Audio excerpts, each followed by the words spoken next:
Sejam muito bem-vindos, meus caros, e no dia de hoje venho falar-vos de sensações. É verdade, meus caros, no dia de hoje venho mencionar a sensação de que há pessoas que vêm para cá que não têm número de utente, que não têm qualquer tipo de ligação ao país e ainda assim são atendidos no Serviço Nacional de Saúde. Vamos então ver, meus caros, porque é que esta gente continua a ser atendida, sendo que é sempre o mesmo a pagar por estes atendimentos, mesmo que a pessoa não tenha dinheiro para as pagar. Não deixa de ser interessante que no Serviço Nacional de Saúde, como há uma profissional que vai admitir, estas pessoas primeiro são atendidas e depois é que tentamos perceber se estas pessoas têm condições para pagar os tratamentos a que tiveram acesso. Vamos então ver, meus caros. Para o acesso indevido ao Serviço Nacional de Saúde de pessoas sem número de utente ao passaporte português, sem registros clínicos ou qualquer relação com o país. A maior parte vem da Ásia. Os profissionais de saúde admitem fenómenos de turismo de saúde e redes de facilitadores com riscos que põem em causa a sustentabilidade do SNS.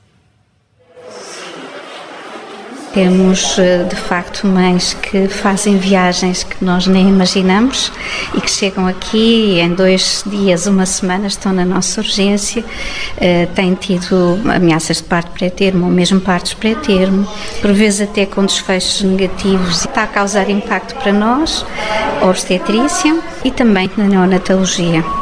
Bom, meus caros, eu acho que era importante mencionar já nestes primeiros 40 segundos, quer dizer, eu não tenho obrigatoriamente nada contra a solidariedade, mas quer dizer, eu não posso ser solidário quando a minha casa está um caos. Como é que eu consigo oferecer qualquer tipo de solidariedade ou ter qualquer tipo de empatia com quem precisa de mim se eu tenho os meus dentro da minha casa abandonados por mim? Se o Serviço Nacional de Saúde não consegue satisfazer as necessidades dos portugueses, porque é que nós estamos a atender pessoas que nem número de utente têm? Porque é que há a permissividade para um fenómeno que é reconhecido pelos profissionais do Serviço Nacional de Saúde como o turismo de saúde? Porque é que nós permitimos que pessoas entrem cá ilegalmente, tenham acesso a determinados tratamentos e a todas as benesses e a todos os benefícios de serem atendidos pelo Serviço Nacional de Saúde, quando primeiro não descontaram e quando segundo nem sequer estão cá legalmente? E portanto, ou estas pessoas começam a ser colocadas de parte e começa a haver uma barreira entre quem chega e entre quem é atendido, ou então, meus caros, posso-vos garantir que o Serviço Nacional de Saúde e tantos outros serviços públicos vão colapsar. Nós temos que começar a deixar claro uma coisa. Quem entra ilegalmente não pode ser nem recompensado com tratamentos de serviços públicos para os quais não contribuiu, nem pode ser recompensado com a legalidade. Nós não recompensamos um ilegal com a legalidade.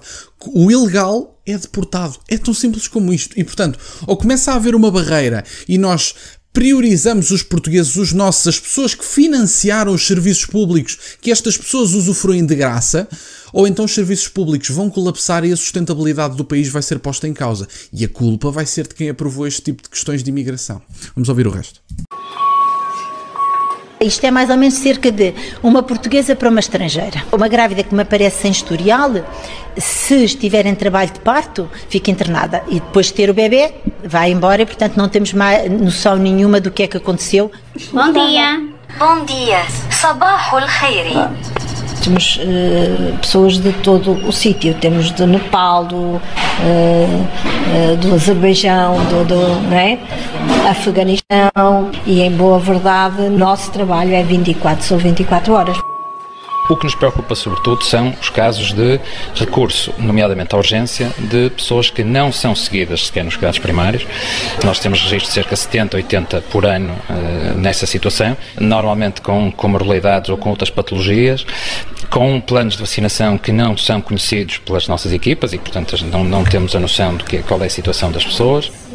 Pensamos que até há um turismo de saúde mais ou menos organizado, a ideia que temos. Também vemos nas tais doenças infecciosas, na infecção VIH, porque a medicação é dispendiosa, não existe esta oferta muito generosa que o SNS faz. Enfim, as pessoas quase não pagam dinheiro para ter acesso à medicação mais cara do mundo. Depois também notamos as doenças do rim, no transplante renal. A primeira pergunta no setor privado é como é que vai pagar. Nós não fazemos essa pergunta. Primeiro tratamos e depois vamos ver como é que o cidadão paga. Quando chegam à urgência têm que ser atendidos. Depois vamos verificar os processos e descobrimos, enfim, não há residência fixa, não há números do SNS. Mas sai do seu orçamento e somados os internamentos indevidos... Essa é a questão maior. Eu poderia arredondar, dizer que são 7,5 milhões no semestre. Esses 7,5 milhões davam-me para comprar muita coisa em termos de equipamento ou davam-me para fazer algumas obras. Os hospitais estão completamente desprotegidos nestas situações. Não existe lei que defina aqui os direitos também de quem está a prestar os cuidados médicos. Meus caros, isto é interessante e ainda bem que isto continuam a existir reportagens feitas de forma séria e que alguém aponta o problema. Quer dizer, temos profissionais das mais variadas áreas, temos gestores desta área a dizer abertamente que só no semestre mencionado foram gastos entre 7 e 8 milhões de euros. 7 e 8 milhões de euros para o tal turismo de saúde que, alegadamente, segundo um dos profissionais que aqui falou, é organizado e há um certo padrão que permite reconhecer alguma organização no turismo de saúde. Portanto, estas pessoas estão-se a aproveitar de fragilidades do sistema que ninguém tem coragem política para resolver. Meus caros, só deve ter acesso a serviços públicos quem contribuiu para eles. É tão simples como isto. E, portanto, uma coisa é nós agora, com o Serviço Nacional de Saúde impecável, com uma escola impecável, com os serviços públicos a funcionarem de forma plena, as pessoas terem acesso às coisas para as quais descontam, etc., sermos solidários. Tudo bem, solidariedade parece-me uma coisa ótima, até porque, eventualmente, poderemos um dia também precisar de solidariedade. E, portanto, sermos simpáticos com outros povos, com pessoas que nos possam procurar, tudo bem, deve haver alguns mecanismos. Agora, não é entrarem-nos pelo país adentro, num Serviço Nacional de Saúde em pré-colapso, passarem à frente dos portugueses, borrifarem-se na nossa cara, não pagam 1 cêntimo de descontos e são priorizados em frente aos nacionais. Quer dizer, isto não faz qualquer tipo de sentido. Solidariedade sim, mas é no país das pessoas, nós contribuirmos com algum medicamento, com algum equipamento para outros países, mas é quando tivermos a casa arrumada. Não é nesta fase. Não é em Portugal, com os serviços todos em pré-colapso, dá a sensação que não estamos prontos para crise nenhuma e, aliás, dá a sensação que estamos numa sucessão constante de crises, não é? Portanto, há sempre uma crise em Portugal. Há uma crise de qualquer coisa. Ou é do Serviço Nacional de Saúde, ou é das escolas, ou é dos tribunais, ou é da justiça, ou é o que for. Há sempre uma crise em Portugal. Nunca estamos preparados para nada. No entanto, agimos como se estivéssemos num país que os serviços públicos funcionam de forma plena. Os nacionais estão a morrer, meus caros. Na altura da pandemia houve 3 milhões de consultas por dar. Temos pessoas que, por má gestão do Serviço Nacional de Saúde e pelo Partido Socialista acreditar que os problemas se resolvem atirando-lhes dinheiro para cima, nós temos um Serviço Nacional de Saúde em pré-colapso, temos funcionários a trabalhar horas a mais, temos falta de funcionários, falta de equipamento. Sabem aquela espécie de palitos que os médicos utilizam para vos ver a garganta?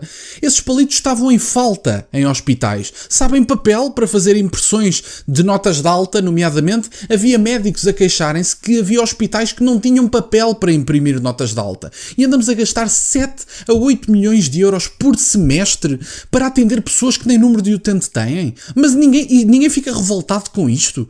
Meus caros, não é aceitável. Ou as coisas são separadas de forma clara, ou os ilegais saem do país à mesma velocidade que entraram, ou paramos de premiar os ilegais com a legalização, ou então estas redes vão-se sempre aproveitar das fragilidades do sistema enquanto não houver coragem política para resolver o problema. Meus caros, estas pessoas, quando são atendidas, quando tentam e são atendidas e não são deportadas, depois avisam a família, depois avisam os primos, os tios, bom, vocês vão a Portugal tratar-se, vocês entram por ali adentro, nem sequer precisam de número de utente e são atendidos, portanto esqueçam lá o serviço do vosso país, nem trabalhem para isso, vocês entrem por Portugal adentro que alguém vos vai atender independentemente de como é que isso acontece. Meus caros, não é uma questão de preconceito, seja ele de que tipo for, só que há pessoas que contribuem para os serviços públicos com o seu dinheiro, como uma das maiores cargas fiscais da Europa e a maior carga fiscal de sempre em Portugal. Há pessoas que fazem essas contribuições penosas para o seu dia-a-dia e não têm os serviços públicos. E há pessoas que entram por aqui dentro de forma ilegal, sem número de utente, e são atendidos à frente dos portugueses que estão a morrer por falta de consultas, cirurgias, pessoal, material e entre tantas outras coisas. E portanto, meus caros, ou priorizamos os nacionais, seja em que tipo de circunstância for, ou arrumamos a nossa casa ou não há espaço para solidariedade. Eu sou favorável à solidariedade com outros países, até eventualmente vamos partir do pressuposto que do ponto de vista de uma especialidade, sei lá, de obstetrícia, estamos muito bem. doar algum equipamento que não nos faça falta, tudo muito bem, parece-me bem solidariedade. Agora, ou arrumamos a casa e temos capacidade para atender os nossos, ou não há espaço para solidariedade. Portanto, ou mudamos o modus operandi e deportamos os ilegais, deportamos os dependentes de estados sociais, deportamos pessoas que venham em turismo de saúde e algumas que possam pôr em causa a nossa identidade, ou então, meus caros, vamos deixar de ter um país, vamos passar a ter um terreno a céu aberto, onde toda a gente entra, toda a gente sai e ninguém quer saber do que lá se passa. Ou mudamos o país e limpamos a casa, ou estamos condenados ao colapso dos serviços públicos e, consequentemente, do país. Mas bom, meus caros, da minha parte era isto. Quero-vos agradecer por estarem desse lado. Peço-vos só que deixem o gosto neste vídeo, que subscrevam o canal. Já alcançámos os 19 mil subscritores. Muito obrigado, meus caros. Subscrevam. Vamos aos 20. O que é que acham? Parece-vos bem? Obrigado, meus caros. Tem as minhas redes sociais e o MBA na descrição, por acaso de quererem fazer alguma doação. E nunca se esqueçam, meus caros, questionem tudo. Até à próxima.